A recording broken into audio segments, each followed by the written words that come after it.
साल 1962 भारत के इतिहास में एक ऐसा साल जो हमेशा के लिए दर्द और सीख दोनों छोड़ गया। एक तरफ दोस्ती थी, स्लोगन थे हिंदी चीनी भाई भाई, और दूसरी तरफ एक ऐसा सच जो धीरे धीरे सामने आ रहा था। ये कहानी है इंडिया चाइना वॉर 1962।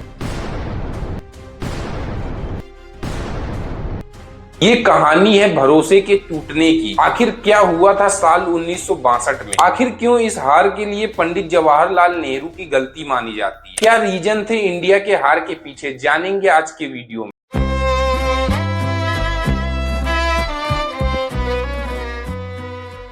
साल 1947 में भारत आजाद हुआ। देश नया था, सपने नए थे और लीडरशिप आइडियलिज्म से भरी हुई थी। इस नए भारत को लीड कर रहे थे पंडित जवाहरलाल नेहरू। पंडित जवाहरलाल नेहरू का विजन क्लियर था, दुनिया में शांति हो और एशिया एक साथ आगे बढ़े। दूसरी तरफ साल 1949 में चाइना में कम्युनिस्ट रेवोल्यूशन होता है। माओ जेडोंग पावर में आते हैं। इंडिया और चाइना दोनों देश अपने आप को कॉलोनियल पास्ट से निकलकर एक नए फ्यूचर की ओर बढ़ता हुआ देख रहे थे। इंडिया और चाइना से एक स्लोगन पॉपुलर होता है, हिंदी चीनी भाई भाई। यहाँ तक तो सब ठीक लग रहा था, लेकिन अंदर ही अंदर बहुत कुछ बदल रहा था। साल 1950 में चाइना ने तिब्बत पर कब्जा कर लिया। तिब्बत इंडिया और चाइना के बीच एक बफर जोन की तरह काम करता था। जब तिब्बत खत्म हुआ तो इंडिया और चाइना आमने सामने आ गए। पंडित जवाहरलाल नेहरू ने इस सिचुएशन को डिप्लोमेटिक नजरिए से देखा। उन्होंने मिलिट्री रिएक्शन की बजाय बातचीत और शांति का रास्ता चुना। साल 1954 में इंडिया और चाइना के बीच पंचशील एग्रीमेंट साइन होता है, जिसमें दोनों ही देश एक दूसरे की सोवेरेनिटी की रिस्पेक्ट करने की बात करते हैं। लेकिन एक बड़ी प्रॉब्लम ये थी कि कभी बॉर्डर प्रॉपरली डिफाइन हुआ ही नहीं था। इंडिया और चाइना के दो बड़े डिस्प्यूट एरियाज थे, अक्साई चीन जो लद्दाख साइड में है और नेपा जो आज अरुणाचल प्रदेश के नाम से जाना जाता है। चाइना अक्साई चीन को अपना मानता था और इंडिया उसे अपनी टेरिटोरी के रूप में देखता था। उस समय सबसे बड़ी बात यह थी कि चाइना सीक्रेटली अक्साई चीन में एक रोड बना रहा था जो शिंजोंग को तिब्बत से जोड़ता था। जब इंडिया को इसका पता चला तब तक बहुत देर हो चुकी। ये सिर्फ एक रोड नहीं थी बल्कि सिग्नल था कि चाइना अपनी स्ट्रेटेजी धीरे धीरे इंप्लीमेंट कर रहा है। साल 1959 में तिब्बत में चाइना के खिलाफ विद्रोह होता है। तिब्बत के spiritual leader Dalai Lama India भागकर आ जाते हैं। इंडिया उन्हें शरण देता है। इंडिया का ये डिसीजन ह्यूमैनिटेरियन था, लेकिन चाइना के लिए ये एक डायरेक्ट चैलेंज था। सिचुएशन को कंट्रोल करने के लिए इंडिया एक नई स्ट्रेटेजी एडॉप्ट करता है, फॉरवर्ड पॉलिसी। एक्सपर्ट इस फॉरवर्ड पॉलिसी को ही पंडित जवाहरलाल नेहरू की गलती मानते हैं। फॉरवर्ड पॉलिसी का मतलब था कि बॉर्डर में आगे बढ़कर छोटी छोटी मिलिट्री पोस्ट बनाएंगे जिससे कि चाइना को रोका जा सके और अपना क्लेम स्ट्रॉन्ग किया जा सके। लेकिन ग्राउंड रियलिटी अलग थी। ये पोस्ट आइसोलेटेड थी, उनके पास प्रॉपर सप्लाई नहीं थी, आर्मी बिल्कुल भी प्रिपेयर्ड नहीं थी और चाइनीज आर्मी ज्यादा स्ट्रॉन्ग पोजीशन में थी। इंडिया को ये डिसीजन आगे चलकर बहुत महंगा पड़ने वाला था। 20 अक्टूबर 1962 का दिन सुबह का वक्त था। अचानक चाइना एक मैसिव अटैक लॉन्च करता है, एक साथ लद्दाख और नेपा दोनों सेक्टर्स में। इंडियन सोल्जर्स के पास लिमिटेड रिसोर्स थे,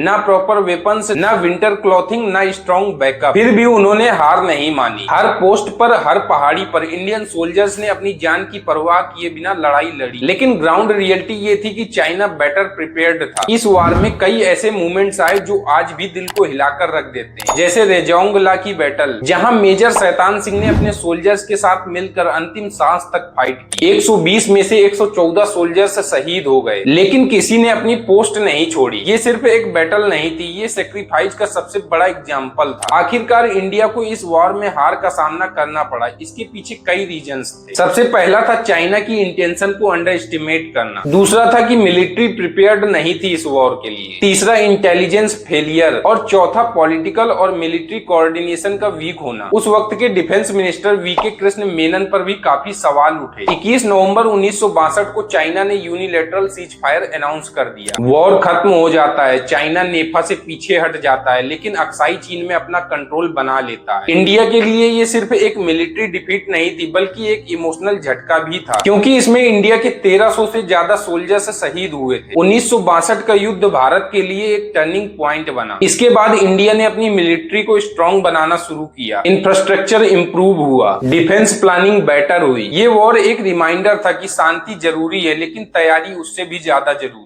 आप क्या मानते हैं, क्या 1962 का वॉर अवॉइड किया जा सकता था? कमेंट में जरूर बताएं। वीडियो अच्छा लगा हो तो वीडियो को लाइक और ज्यादा से ज्यादा शेयर करें और चैनल को सब्सक्राइब करना ना भूलें। मिलते हैं इसी तरह के एक और वीडियो में।